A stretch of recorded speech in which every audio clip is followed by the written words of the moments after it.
বিপ্ৰ দামোদৰ আখ্যানৰ কথা কৈছিলে। হয়, আমাৰ গাহস্থ সংসাৰৰ লগত দামোদৰ বিপ্ৰ আখ্যানৰ সম্বন্ধ আছে। দিয়া আপোনালোকে জানে জগতৰ ঈশ্বৰ ভগৱান শ্ৰীকৃষ্ণ, কৃষ্ণৰ পৰম বান্ধৱ দামোদৰ বিপ্ৰ। দুইজনে একেলগে ঋষিৰ গৃহত শিক্ষা গ্ৰহণ কৰিছে, কিন্তু দুইজনৰ জীৱন পদ্ধতি পৃথক পৃথক হোৱা দেখা গৈছে। দামোদৰ বিপ্ৰ পৃথিৱীত সেই সময়ত একেবাৰে এজন দৰিদ্ৰ ব্যক্তিলৈ অৱনমিত হৈছে, আৰু তেওঁৰে শৈশৱৰ পৰম বন্ধু দ্বাৰকাৰ ৰজা হিচাপে চিহ্নিত হৈছে, আৰু জগতৰ একচ্ছত্ৰী তথা জগতৰ সৰ্বজগতৰ সৰ্বনিয়ন্তা মহাপ্ৰভুলৈ তেওঁ ৰূপান্তৰিত হৈছে ভগৱান। সেইজন বিপ্ৰ দামোদৰ সেই সময়ত ইমানেই দৰিদ্ৰ, এদিন এসাঁজন্ন গ্ৰহণ কৰিলে হয়তো তেওঁ 4 দিন 6 দিন অন্ন গ্ৰহণ কৰিবলৈ নাপায়। তথাপিতো তেওঁৰ দুখ নাই, হতাশ নাই, তেওঁ ক্ৰোধ নাই, কোনো ধৰণৰ তেওঁ শংকা নাই, সংশয় নাই। আমাৰ মানুহবিলাকৰ কি হয়, সময়ত চাহকণ নাপালেই আমাৰ হৃদয়ত এটা এনেকুৱা শক্তি এটাই আমাক ক্ৰিয়া কৰে, অৰ্থাৎ যিটোকে ৰুদ্ৰমূৰ্তি বুলি কোৱা হয়। সময়ত চাউল মুঠি নাপালেতো একো কথাই নাই। আমাৰ দৰে মনুষ্যবিলাকৰ কি হয়, কিন্তু ইমান দুখে লঘোণে জীৱন অতিবাহিত কৰিছে, কাহানিও দুখ নাই, খং নুঠে বিপ্ৰ দামোদৰ। সদায় ৰোমাঞ্চিত, পৃথিৱীত যেন তেনেকৈ আৰু কোনো সুখী নাই। নিজৰ পত্নীগৰাকী সংশয় হৈছে যে আমাতকৈ আৰু এই সংসাৰখনত দৰিদ্ৰ লোক কোনো নাই। এই ধুমান দৰিদ্ৰতাৰ মাজত আমি দিন অতিবাহিত কৰিছোঁ, তথাপিতো দেখোন আমাৰ স্বামীৰ দৰিদ্ৰতাৰ প্ৰতি অকণো ভূক্ষেপ নাই। এদিন স্বামীক পত্নীয়ে সুধিলে, সেই স্বামী, ইয়াৰ অন্তৰালৰ ৰহস্য কি? আপোনালোকে জানে তেতিয়া ভগৱান কৃষ্ণৰ কথা বিপ্ৰ দামোদৰে কৈছে যে, প্ৰিয়ে, তুমি মোক সাংসাৰিক ভোগৰ কথা কৈছা, মই পৰম ভোগ লাভ কৰিলোঁ যিটো দেৱতাৰো দুৰ্লভ। পত্নী আকৌ ভাবিছে, তুমি আজি 5 দিন 6 দিন অন্ন গ্ৰহণ কৰিবলৈ পোৱা নাই, লঘোণত আছা তুমি, তোমাৰ সন্মুখত তোমাৰ সন্তানকেইটাই এমুঠি অন্নৰ বাবে হাহাকাৰ কৰি ফুৰিছে, তাৰ পাছতো তুমি কি দেৱতাৰ দুৰ্লভ সম্পদ লাভ কৰিলা, যাৰ কাৰণে তুমি আজি ৰোমাঞ্চিত হৈ জীৱন অতিবাহিত কৰিছা। তেতিয়া এটা সন্তুষ্টিৰ হাঁহি মাৰি দামোদৰ বিপ্ৰই ক'লে যে, প্ৰিয়ে, তুমি মোক সাংসাৰিক ভোগৰ কথা কৈছা, মই দেৱৰো দুৰ্লভ ভোগ লাভ কৰিছোঁ। অৰ্থাৎ যিজন জগতৰ ঈশ্বৰ, যিজন সৰ্বজগতৰ সৰ্বনিয়ন্তা, যিজনক ভগৱান বুলি কোৱা হয়, তেওঁ বৰ্তমান দ্বাৰকাৰ ৰজা, আৰু তেওঁ মোৰ শৈশৱৰ বন্ধু। মই তেওঁৰ লগত ঋষিৰ গৃহত শিক্ষা গ্ৰহণ কৰিছোঁ, মই শিশুকাল তেওঁৰ লগত কটাইছোঁ, কৈশোৰকাল কটাইছোঁ, যুৱাকালো মই একাংশ কটাইছোঁ। গতিকে এই স্মৃতিয়ে জানো মোৰ জীৱন ধন্য কৰা নাই? আৰু সেই স্মৃতিকে ৰোমন্থন কৰি মই মহাশান্তিৰে জীৱন অতিবাহিত কৰিছোঁ। পাৰ্থিৱ জগতৰ ভোগে, বস্তুবাদী ভোগে মোক ক্ৰিয়া কৰিব পৰা নাই। দেৱী, পত্নীয়ে তেতিয়া ভাবিলে, আমাৰ সংসাৰবিলাকত কি হয়, স্বামী স্ত্ৰীৰ মাজত যেতিয়া আলোচনা হয়, সৎ চিন্তা এটা কৰি যেতিয়া আমাৰ এটা পৰিকল্পনা হয়, নহয় জানো প্ৰভু, যে এইবাৰ আমুকটো কৰিলোঁ, অহা বছৰকে আমুকটো কৰিমহে, হয় ভগৱানে কৰিলে কৰিব লাগে। আকৌ গতিকে আমাৰ মাজত যিখিনি আলোচনা হয়, তেওঁলোকৰ মাজতো আলোচনাখন হ'ল। তেতিয়া বিপ্ৰ দামোদৰ পত্নীয়ে কৈছে, হে স্বামী, যদি জগতৰ ঈশ্বৰ ভগৱান শ্ৰীকৃষ্ণ তোমাৰ পৰম বন্ধু, তুমি কৃষ্ণৰ ওচৰলৈকে যোৱাচোন, নিশ্চয় কৃষ্ণই আমাক কৃপা বৰ্ষণ কৰিব। আমি এমুঠি অন্নৰ বাবে, বস্ত্ৰৰ বাবে, বাসস্থানৰ বাবে যে হাহাকাৰ কৰি ফুৰিছোঁ, এই দুৰৱস্থা আমাৰ নাইকিয়া হ'ব। কৃষ্ণই আমাৰ দৰিদ্ৰতা নিৰ্মূল কৰিব, অৰ্থাৎ আমাৰ ভাতৰ আকাল গুচিব কৃষ্ণৰ ওচৰলৈ। তুমি কৃষ্ণৰ ওচৰলৈ যাত্ৰা কৰা। পত্নীয়ে দিলে সিটো উপদেশ, দামোদৰ বিপ্ৰ দ্বাৰকালৈ যোৱাৰ চিন্তা কৰিলে। এয়া পত্নীয়ে দিয়া সিটো উপদেশ।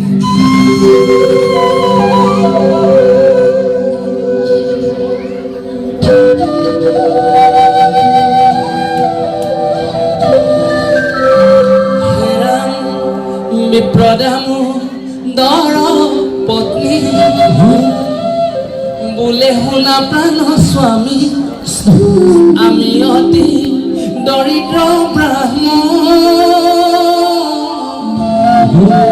আমি অতি দৰিদ্ৰ ব্ৰাহ্মণ,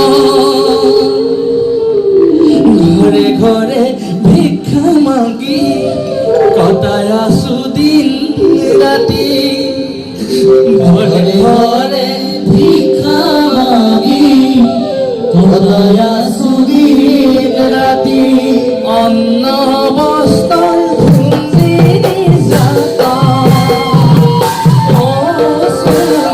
অন্ন বস্ত্ৰ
পত্নী ইমান সুন্দৰভাৱে স্বামীক ক'লে, এতিয়া বিপ্ৰদামোদে ভাবিলে হয় মই কৃষ্ণৰ ঘৰলৈ যাম, প্ৰভুৰ ওচৰলৈ যাম।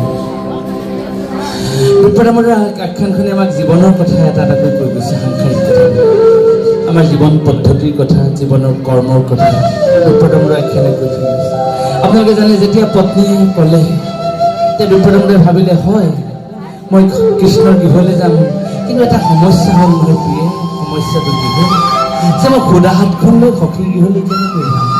আমাৰ সংস্কৃতিত এটা নিয়ম আছে, আমাৰ এটা জাতীয় নিয়ম আছে, আমাৰ এটা আমি সুদা হাতখন লৈ আত্মীয় কুটুম্বৰ গৃহলৈ কেতিয়াও আমি যাব নোৱাৰোঁ, কিবা এটা হাতত লৈ যাব লাগিব, নহ'লে কেনেকৈ মুখখন উলিয়ামগৈ মিতিৰৰ ঘৰত। নিজৰ নাথাকিলেও আৰ পৰা তাৰ পৰা টকা 10টা ধাৰলৈ লৈ হ'লেও আজিকালি বিস্কুটৰ পকেট এটা হ'লেও দোকানৰ পৰা নিহে যাব পৰা, কাৰণ সুদা হাতখন লৈ যাবলৈ আমাৰ আত্মাই নকয়, আমাৰ সংস্কৃতিয়ে নকয়। তেতিয়া বিপ্ৰদামোদৰে ভাবিলে মইনো সুদা হাতখন লৈ কেনেকৈ যাম। তেতিয়া দামোদৰ বিপ্ৰই নিজৰ পত্নীক কৈছে, বামনীৰ বাক্য শুনি বিপ্ৰই বুলিলা বাণী, বামনীৰ বাক্য শুনি বিপ্ৰই বুলিলা বাণী, বামনীৰ বাক্য শুনি বিপ্ৰই বুলিলা বাণী, বামনীৰ বাক্য শুনি বিপ্ৰই বুলিলা বাণী, মতে চলি বুহুতা হাতে, মতে চলি বুহুতা হাতে, আছে যদি চাউলৰ চিৰা আনি মোৰ হাতে দিয়া, নতুন চলি বুকি মতে, অ' প্ৰিয়ে নতুন চলি বুকি মতে,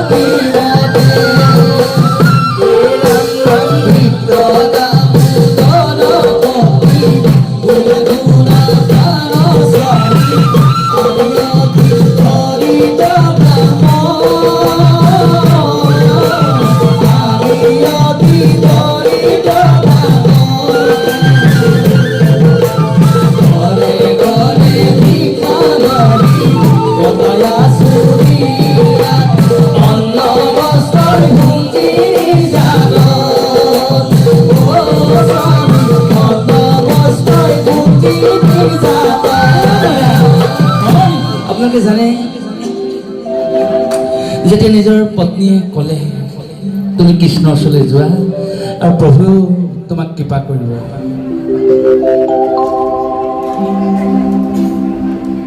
বিপ্ৰদামোদৰে পত্নীক ক'লে সুদা হাতখন লৈ কেনেকৈ যাম, চাউল চিৰা কেইটামান আনি দিয়া। পত্নীগৰাকীয়ে তৎকালীন ব্যৱস্থা কৰিলে চুবুৰীটোত, যাতে স্বামীৰ মনটো যাতে ভাগি যাব নালাগে, স্বামী সন্তুষ্ট হ'ব লাগে। এই কাহিনীতে প্ৰথমতে আমাক এই কথাকে কৈছে, প্ৰতিগৰাকী পত্নীয়ে জীৱনত প্ৰথম লক্ষ্য হিচাপে লয় স্বামী কেনেধৰণে সন্তুষ্ট কৰিব পাৰোঁ। পত্নীগৰাকীয়ে যদি শুই উঠি নিজৰ গিৰিয়েকৰ নিজৰ স্বামীৰ যদি মুখত হাঁহিটো দেখে, তাতকৈও আনন্দ কোনোগৰাকী পত্নীক নালাগে। প্ৰতিগৰাকী পত্নীৰ মূল উদ্দেশ্য নিজৰ স্বামীৰ মুখখন হাস্যমধুৰ দেখিব লাগিব, স্বামী সুখী হৈ থকাটো প্ৰতিগৰাকী পত্নীয়ে কামনা কৰে। এতিয়া কিজানি স্বামী হতাশাগ্ৰস্ত হৈ যাব, দ্বাৰকালৈ যোৱাৰ কাৰণে তেওঁ যদি মন ভাগি যাব, সেইকাৰণে তৎকালীনভাৱে পত্নীগৰাকীয়ে কি কৰিলে, এ ৰাম স্বামীৰ অৱচন শুনি বামনীয়ে দিলে আনি, খুজি মাগি দিলে যতন, দামোদৰ অতি ৰংগ মনে দ্বাৰকান দ্বাৰকালৈ যোৱাৰ ব্যৱস্থা কৰিলে। অকল সিমানতে পত্নীগৰাকী সীমাবদ্ধ হৈ থকা নাই, তেওঁ যিকেইটা বাটলাখুটি পথত দৰকাৰ হ'ব সাধ্যানুসাৰে প্ৰতিটো বস্তু তেওঁ সংগ্ৰহ কৰি দিয়াৰ ব্যৱস্থা কৰিলে। তাকে মহাপুৰুষ গুৰুজনাই অংগীকাৰ কৰিছে, কাণীৰ টোপুলি আনি দিলা বান্ধি, বামনীয়ে দিলে যতন, তাকে লৈ দামোদৰ অতি ৰংগ মনে দ্বাৰকান গৰে চলি। বিপ্ৰদামোদৰ দ্বাৰকালৈ যাত্ৰা কৰিলে। উদ্দেশ্য হ'ল দুটা। প্ৰথম উদ্দেশ্যটো হ'ল তেওঁ জগতৰ ঈশ্বৰক বহুদিনৰ মূৰত দেখিব, কৃষ্ণৰ ওচৰলৈ যাব, পৰম আনন্দ, ভকতৰ ইমান আনন্দ হয়। কেনেবাকৈ যদি আমি মহামোহমতীয়েও যদি কেনেবাকৈ ঈশ্বৰক কোনোবা দিনা দেখোঁ, সেইদিনাখনি মৰিলেও শান্তি পাম চাগে, ঈশ্বৰক দেখিবলৈ পোৱাই দিনা। তেওঁ বিপ্ৰদামোদৰে ভাবিলে মোৰ আজি কৃষ্ণৰ দৰ্শন হ'ব, তাতোতকৈ আনন্দ নাই। তেওঁ আৰু সৌভাগ্য হ'ল কৃষ্ণৰ দৰ্শনেই নহয়, কৃষ্ণৰ লগত তেওঁ বাৰ্তালাপ কৰিব, কথা পাতিব। আমি যদি কেনেবাকৈ ভগৱানৰ লগত কথা পাতিবলৈ পাওঁ তাতকৈ জানো সুখ লাগিছে নালাগে? কিন্তু তেওঁ আৰু সুখ আছে, কৃষ্ণক তেওঁ স্পৰ্শ কৰিব, চুই চাব। আৰু যদি কৃষ্ণই তেওঁক কৃপা কৰে, কৃষ্ণৰ চৰণত ভক্তি চুম্বন দিব, অৰ্থাৎ জীৱন সাৰ্থক কৰিব, নিজৰ কৰ্ম সাৰ্থক কৰিব, মনুষ্য হিচাপে জন্ম হোৱা এই জীৱনটো তেওঁ সাৰ্থক কৰিবলৈ আজি পুনৰ সুবিধা পাইছে। নয়ন জোৰাই চাব, নয়ন ভৰি চাব জগতৰ ঈশ্বৰক, যিটো দেৱতাৰো সম্ভৱ হোৱা নাই। মহা আনন্দ। উদ্দেশ্য প্ৰথম। দ্বিতীয় উদ্দেশ্য হ'ল সাংসাৰিক মায়া। সেইকাৰণে মাধৱ পুৰুষে লিখিছে, ব্ৰহ্মাদি কৰি জীৱজত ৰাম ৰাম ৰাম ৰাম, মায়া সজ্জা মাজে আশ্ৰয় ঘুমতি যায়। ব্ৰহ্মাকে আদি কৰি ত্ৰিদশৰ দেৱতাসকল মায়াত আবদ্ধ হৈ আছে। বিপ্ৰদামতো সাংসাৰিক মায়া আছে। পত্নীয়ে বাৰে বাৰে কৈছে, সতী সন্তানকেইটা এমুঠি অন্নৰ বাবে হাহাকাৰ কৰিছে, স্বামী মোৰ কথা বাদেই তুমিও দেখোন বহুদিন খাবলৈ পোৱা নাই। এমুঠি অন্নৰ বাবে আমাৰ কি অৱস্থা হৈছে? আমাৰ থাকিবলৈ এখন ভাল বাসস্থান নাই, পিন্ধিবলৈ এযোৰ ভাল বস্ত্ৰ নাই। কৃষ্ণৰ ওচৰলৈ যোৱাচোন, নিশ্চয় কৃষ্ণই কৃপা কৰিব। তেওঁ পত্নীৰ এই কথাবিলাকো তেওঁ ঈশ্বৰৰ চৰণত অৰ্পণ কৰিব লাগে, কাৰণ গাহস্থ সংসাৰখন প্ৰভু তুমি মোক কৃপা দৃষ্টি দিয়া। এই দুটা উদ্দেশ্য লৈ পৰম আনন্দ হৃদয়ত লৈ ভক্তিভাৱেৰে বিপ্ৰদামোদৰ দ্বাৰকালৈ যাত্ৰা। অহে বিপ্ৰজাই দ্বাৰকান, হৰে হে বিপ্ৰজাই দ্বাৰকান,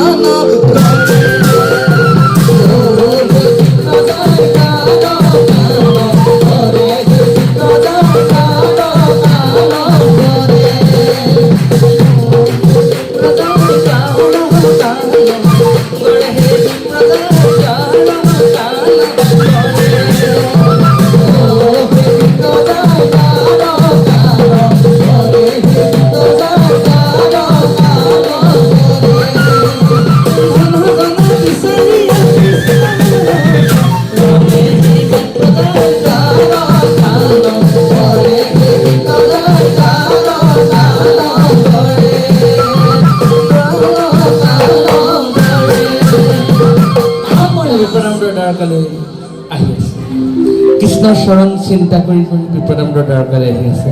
আৰু এটা কথা বিপ্ৰদামোদৰ আখ্যানে আমাক এই কথাও কয়, মানুহৰ যেতিয়া মনটো ভাল হৈ থাকে, স্বাস্থ্যটোও ভাল হৈ থাকে, আৰু কৰ্মবিলাকো তেতিয়া ভাল হয়। সততা থাকিলে, ত্যাগ থাকিলে, যদি ধৰ্মীয় কৰ্মত নিজকে নিয়োগ কৰে, মানুহৰ যাত্ৰাবিলাক সাফল্যমণ্ডিত হয়। তাৰ জ্বলন্ত উদাহৰণ দামোদৰ বিপ্ৰ। এই বৃদ্ধ ব্ৰাহ্মণজন বাট কৰি বাই বাই দ্বাৰকালৈ আহিলে। অপ্ৰয়াসে বসুদেৱে যমুনা চেৰাই লৈ এক নিমিষতে গৈ গকুলক পাইলে। পুৱতি যমুনাখন কৃষ্ণক কোলাত লৈ কৃষ্ণৰ পিতৃ বসুদেৱে যেনেধৰণে কোনো অপায় মংগল নোহোৱাকৈ গকুলত কৃষ্ণক থৈ আহিলেগৈ, ঠিক তেনেধৰণে বৃদ্ধ ব্ৰাহ্মণজনে অপ্ৰয়াসে গৈ দ্বাৰকা নগৰত উপস্থিত হ'ল, একো অপায় মংগল নহয়। আৰু সচৰাচৰ ৰজাবিলাক বিশেষ বেষ্টনীৰ মাজত থাকে, চিপাহী চন্দৰীয়ে ৰজাবিলাকক পহৰা দি থাকে, নহয় বৰ চাই। এতিয়া কোনো ধৰণৰ চিপাহী চন্দৰীয়ে দামোদৰ বিপ্ৰক সোধা নাই, কাৰণ ৰজাৰ ওচৰলৈ আহিছে, কোনো তালাচীও কৰা নাই, আৰু কোনো দ্বাৰকা নগৰৰ মানুহে তেওঁক গুৰুত্বও দিয়া নাই। কিন্তু এই বৃদ্ধ ব্ৰাহ্মণজনৰ অকণমান আহুকাল এটা হ'লগৈ, অকণমান অসুবিধা এটা হ'লগৈ, কাৰণ মুখ্য স্থানত তেওঁ উপস্থিত হ'লগৈ। কোনফালে গ'লে জগতৰ ঈশ্বৰ পাব? কাৰোবাক সুধিম বুলি ওচৰলৈ যায়, কোনোৱে তেওঁক গুৰুত্ব নিদি পানি আঁতৰি গুচি যায়। ইফালে সুধিম বুলি ভাবে, কোনোৱে তেওঁক গুৰুত্ব নিদিয়ে। অন্তৰ্যামী হৰি পাছে সকলো জানিলে, বান্ধৱ আহিছে বুলি আগুৱাই মহাপ্ৰভুৱে সকলোখিনি জানি আছে, তেওঁ নিজে আগবাঢ়ি আহিলে। আৰু আগবাঢ়ি আহি ভগৱানে কি কৰিলে আপোনালোকে জানে। এই কথাটো বাৰে বাৰে আমাক কৃষ্ণৰ বিপ্ৰদামোদৰ আখ্যানে আমাক কৈছে। তোমাৰ ধন আছে, হয়, মানি লৈছোঁ। তোমাৰ ক্ষমতা আছে, হয়, মানি লৈছোঁ। তোমাৰ অধিকাৰ আছে, মানি লৈছোঁ, হয়, কিন্তু সেইবিলাকক অপব্যৱহাৰ নকৰিবা।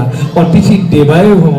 অতিথিজন যদি বৃদ্ধ হয়, অতিথিজন যদি ভোকাতুৰ হয়, অতিথিজন যদি দৰিদ্ৰ হয়, তেওঁকো তুমি দেৱতা হিচাপে জ্ঞান কৰা। যদি জগতৰ ঈশ্বৰে নিজে আহি সিংহাসনৰ পৰা অতিথিজনক সেৱা কৰিব পাৰে, তুমিনো কিমানৰ মানুহ? তুমি ঈশ্বৰ সেৱা নকৰিলে, গুৰু সেৱা নকৰিলে হ'ব নেকি? তুমি অতিথি সেৱা নকৰিলে হ'ব নেকি? অৰ্থাৎ বিপ্ৰদামোদৰ আখ্যানে এই কথাটো আমাক বাৰে বাৰে কৈছে। আপোনালোকে জানে দামোদৰ বিপ্ৰ গৈ মুখ্য স্থানত উপস্থিত হয়। যাই বিপ্ৰ দ্বাৰকা কৌশলী, পাইলা বিপ্ৰ দ্বাৰকা নগৰী, পাইলা বিপ্ৰ দ্বাৰকা নগৰী। মানে ফেলা এই দেউতাকে যেনিবা বিপ্ৰদামোদৰ বুলি ভাবিছে। বৃদ্ধ ব্ৰাহ্মণজন পাইলা বিপ্ৰ দ্বাৰকা নগৰী আহি দ্বাৰকা নগৰত উপস্থিত হ'ল ভগৱন্ত নিজে আহিলে আহি কি কৰিলে কৃষ্ণে যে নকৰিলে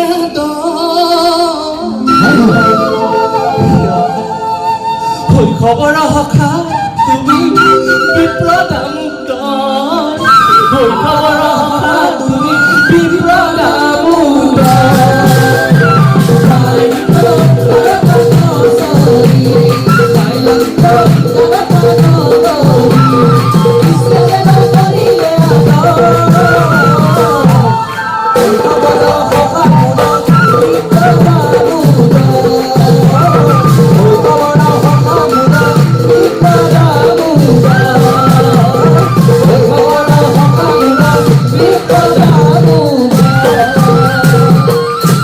ভগৱানে কি কৰিলে চাওক আপোনালোকে জানে এৰাম পাৱ ধুৱাই কৃষ্ণদেৱে পদ জল লৈ বহিবা কলা গীতাংক স্বৰ্ণআসন দিলে বৃদ্ধ ব্ৰাহ্মণজনৰ মলিয়ন ভৰিখন ধুৱাই দিবলৈ জগতৰ ঈশ্বৰে কুণ্ঠাবোধ নকৰিলে অকল তাতে ঈশ্বৰ সীমাবদ্ধ হৈ থকা নাই পদজল ভগৱন্তে গ্ৰহণ কৰিলে অৰ্থাৎ গাহস্থ সংসাৰৰ যিখিনি কৰ্ম সেইখিনি তেওঁ কৰি দেখুৱাইছে মই যেনেকৈ কৰিছোঁ তুমিও কৰিবলৈ যত্ন কৰিবা এতিয়া বিপ্ৰদামতে কি হ'ব পাৰে তেওঁ আচৰিত হৈছে সপোন দেখা নিচিনা লাগিছে কৃষ্ণ ইমান মৰম কৰিব পাৰেনে মোৰ নিচিনা বৃদ্ধ ব্ৰাহ্মণজনক ভিকৰু ব্ৰাহ্মণজনক তেওঁতো আজিও মনত ৰখাইছেনে তেওঁ সপোন দেখা নিচিনা লাগিছে বিপ্ৰে যেন দেখিল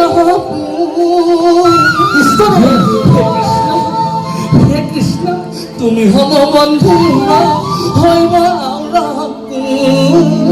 কৃষ্ণ হম বন্ধু হৈব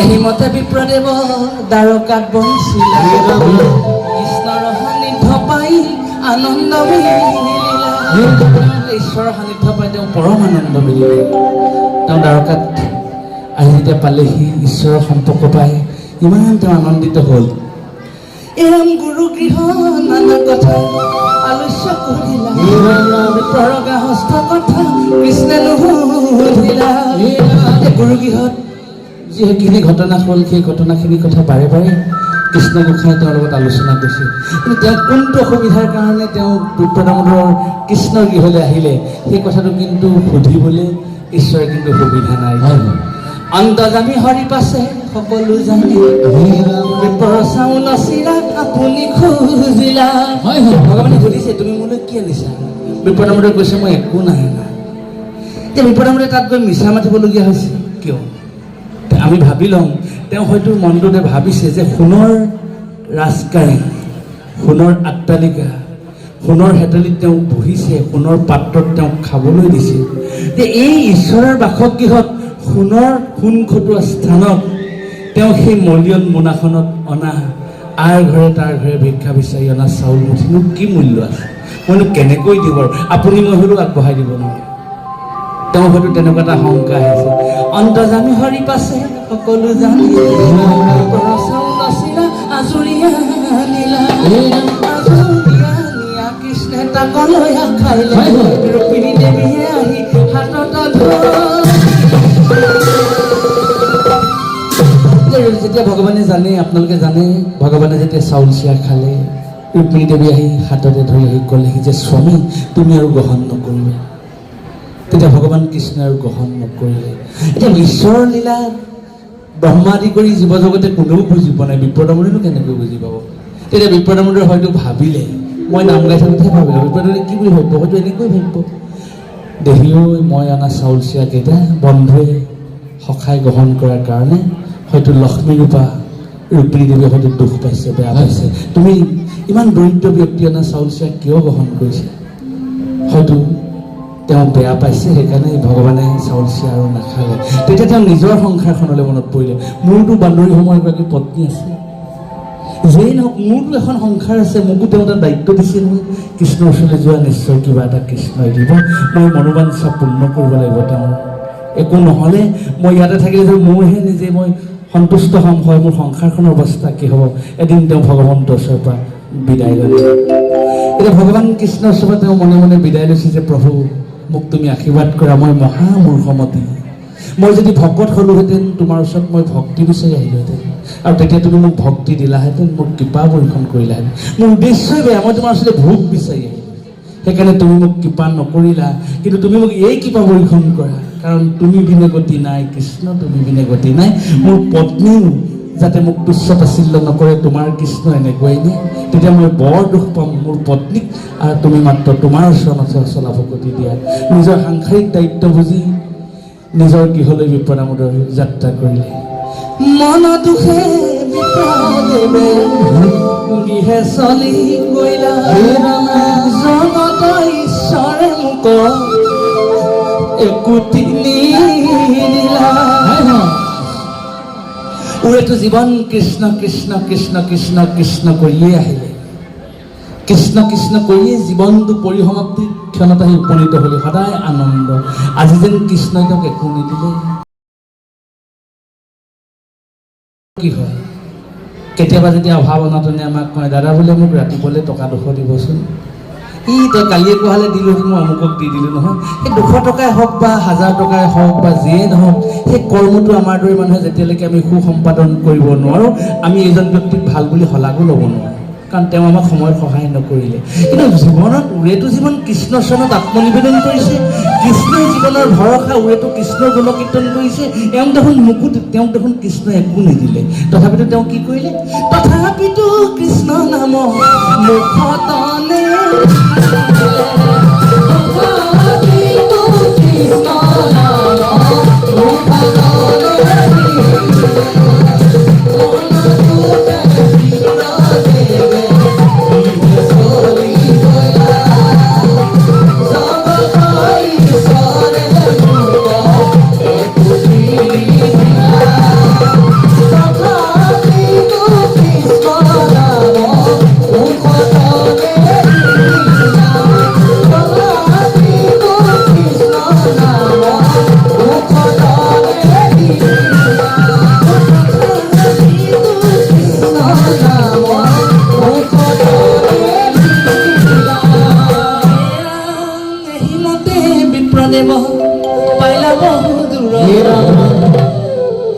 দেখিলন্ত গৃহভূমি নোহে আপোনাৰ। আপোনালোকে জানে যে বিপ্ৰদামোদৰ বিপদে লগ নাহল। বিপদ যেন সঁচাকৈ অকলে নাহে, বিপদ লগে ভাগে আহে। কৃষ্ণই একো নিদিলে, সেই সংশয়টো আছে। তথাপিতো কৃষ্ণৰ চৰণৰ পৰা নিজকে বিচলিত কৰা নাই। বিপ্ৰদামোদৰ একখানে আমাক এই কথা কৈছে, বিপদ এবাৰ নহয়, বিপদ সহস্ৰবাৰ আহিব, তুমি সত্যৰ পৰা বিচলিত নহবা, ধৈৰ্য নেহেৰুৱাবা, ঈশ্বৰৰ চৰণত আত্মনিবেদন কৰা। ফলাফল বিভুৰ হাতত, ঈশ্বৰৰ চৰণত বিশ্বাস ৰাখিলে এদিন নিশ্চয় ভগৱানে তোমাক কৃপা দৃষ্টি দিব। বিপ্ৰদামোদৰ একখানে আমাক এই কথাটো বাৰে বাৰে কৈছে। আপোনালোকে জানে আহি বিপ্ৰদামোদৰ কি হ'ল? আকৌ সমস্যাই দেখা দিলে। হে প্ৰভু, মোৰ সমস্ত অপৰাধ তুমি ক্ষমা কৰা, মনে ক'ত আহি ওলালেহি? মই নিজৰ ঘৰলৈ যোৱা, মোৰ সঠিক পথৰ সন্ধান দিয়া। একো নিদিয়া ভগৱন্তক কিন্তু তেওঁ সেৱা কৰিবলৈ বা তেওঁক ভক্তি কৰিবলৈ তেওঁ পাহৰি যোৱা নাই। সেইজন কৃষ্ণৰ চৰণতে পুনৰ শৰণাপন্ন হৈছে, তেওঁ ঈশ্বৰ পৰীক্ষাত উত্তীৰ্ণ হৈছে। আপোনালোকে জানে তেওঁ সেই কুচিত চেহেৰাৰ বৃদ্ধা পত্নীগৰাকী সুৰসী যুৱতীলৈ ৰূপান্তৰ হৈছে, আৰু সহস্ৰ দাস দাসীক লগত আনি নিজৰ স্বামীৰ সন্মুখত দেখা দিছে, আৰু স্বামীক কৈছে, দাসীৰ হিতে আহে বিপ্ৰৰ ৰাম ৰাম, চোৱা স্বামী কৃষ্ণই দিলে ঐশ্বৰ্য বিভূতি, নেৰিবা নেৰিবা স্বামী Krishna তভ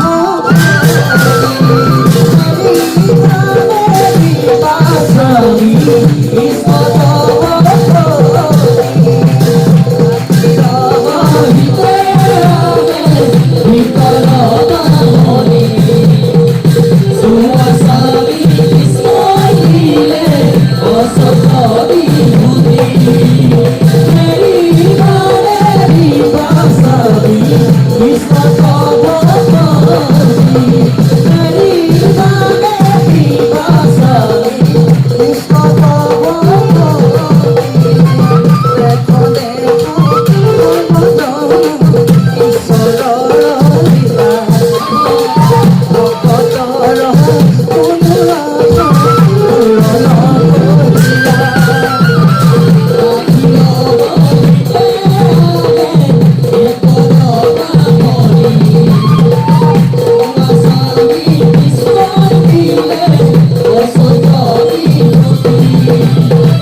Hãy subscribe cho kênh Ghiền Mì Gõ để không bỏ lỡ